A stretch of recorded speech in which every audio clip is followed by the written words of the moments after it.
ওম শান্তি।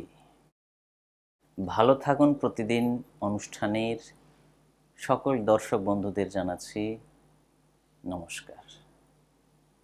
দর্শক বন্ধুরা, আজকে আমরা আলোচনা করব বল শব্দতে নয়, বল আমাদের বিচারে হওয়া উচিত। এই বিষয় নিয়ে আমি 4-5টি কথা আপনাদের সম্মুখে তুলে ধরতে চাই।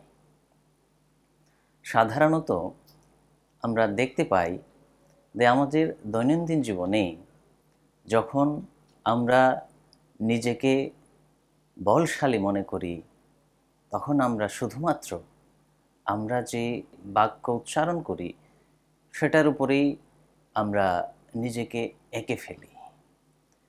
এখানে আমি বলতে চাইছি যে আমাদের যে বল, সেটা আমাদের কথার মধ্যে নয়, আমাদের বিচারের মধ্যে হওয়া অত্যন্তই জরুরি।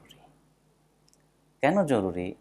কারণ আপনি যে কথাটাকে একজন মানুষকে জোর গলায় বলেও আপনি কথাটাকে মানাতে পারছেন না, কিন্তু সেটা যদি আপনি বিচার শক্তির আধারে একটা কথাকে যখন আপনি সুন্দরভাবে প্রস্তুত করেন কারোর সামনে, তাহলে হয়তোবা সে ব্যক্তি আপনার কথাকে প্রাধান্য দেবে। তাহলে বল আমাদের শব্দতে নয়, আমাদের বিচারে হওয়া উচিত, সেটাই আমি বলতে চাইছি। চলুন আমরা একটি উদাহরণের মাধ্যমে কথাটাকে আমরা শুনি। আমরা জানি রামায়ণের মধ্যে যুদ্ধ হয়েছিল রণক্ষেত্রের মধ্যে রাবণ পক্ষ এবং রাম পক্ষের মধ্যে। রাম যখন যুদ্ধের রাবণকে পরাস্ত করেছেন এবং সেই ক্ষণে রাবণ লক্ষ্মণকে 3টি বিষয়ে শিক্ষা দিয়েছিলেন। সেই 3টি বিষয় হলো যে নিজের জীবনে কখনো অহংকার করতে নেই। তারপরে রাবণ বলেছেন যে অন্যের কথাকেও গুরুত্ব দেওয়া উচিত, এবং তৃতীয়ত হচ্ছে আমার জীবন যে আদর্শের উপর টিকে আছে সেটা পরের তো দূরের কথা, নিজেকেও বলতে নেই। বিষয়টা কীরকম হয়েছে? রাবণ সে কিন্তু খুব বলশালী, শক্তিশালী ছিলেন, কিন্তু রাবণের পরাস্ত হওয়ার পেছনে যে বিষয়টা কাজ করেছিল সেটা হলো তার অহংকার, তার অভিমান। এখন রাবণ পশ্চাতাপ করে বলছেন যে জীবনে কখনো অহংকার করতে নেই, কারণ অহংকার পতনের মূল কারণ।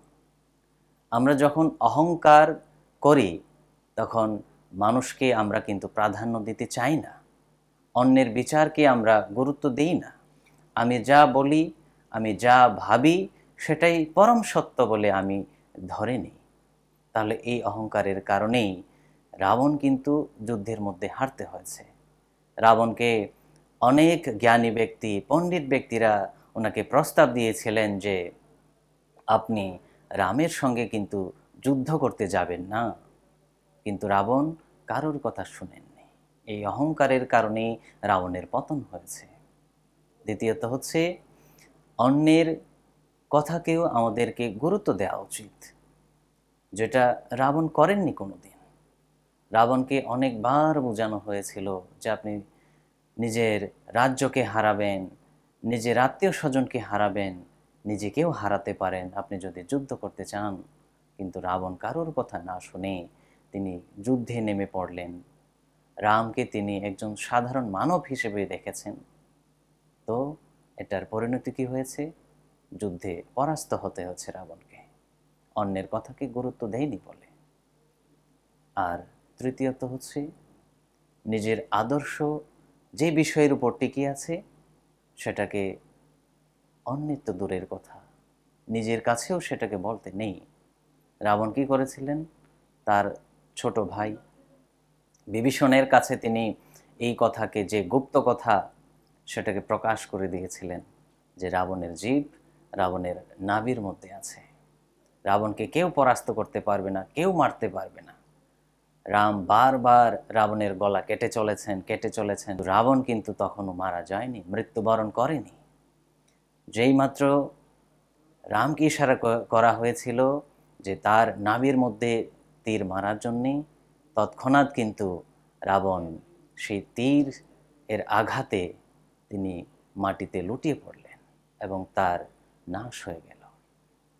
তাহলে এটা কেন বলা হচ্ছে?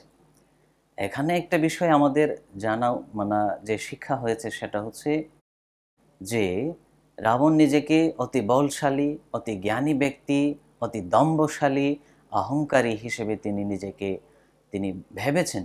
ঠিক আছে, কিন্তু উনার পতনের মূল কারণ হচ্ছে উনার বিচার শক্তি ক্ষীণ হয়ে যাওয়া।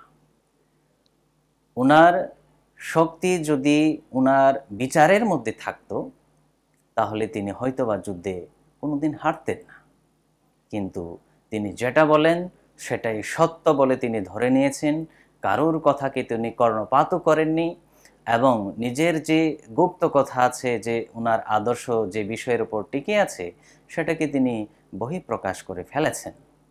এটাই হলো তার জীবনের সবচেয়ে বড় ভুল।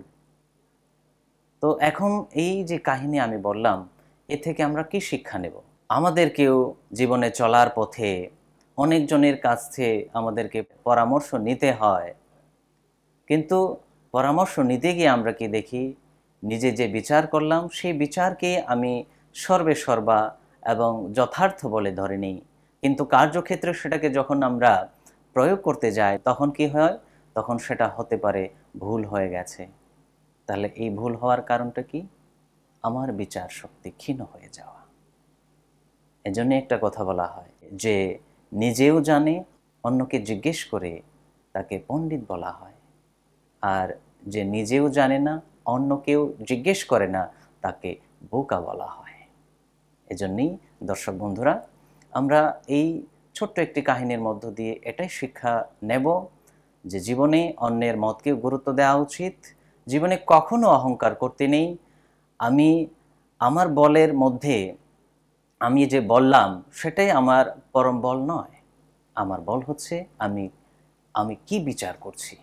আমার বিচার যদি সঠিক, যথার্থ, যুক্তিযুক্ত হয় তাহলে সেটা আমার কথার মধ্যে ফুটে উঠবে ভালো করে।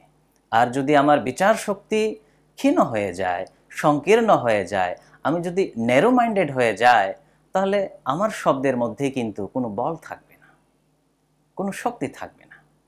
তার জন্য আসুন আমরা আমাদের বিচার শক্তিকে শক্তিশালী করে তুলি, যথার্থ করে তুলি, পরিপূর্ণ করে তুলি।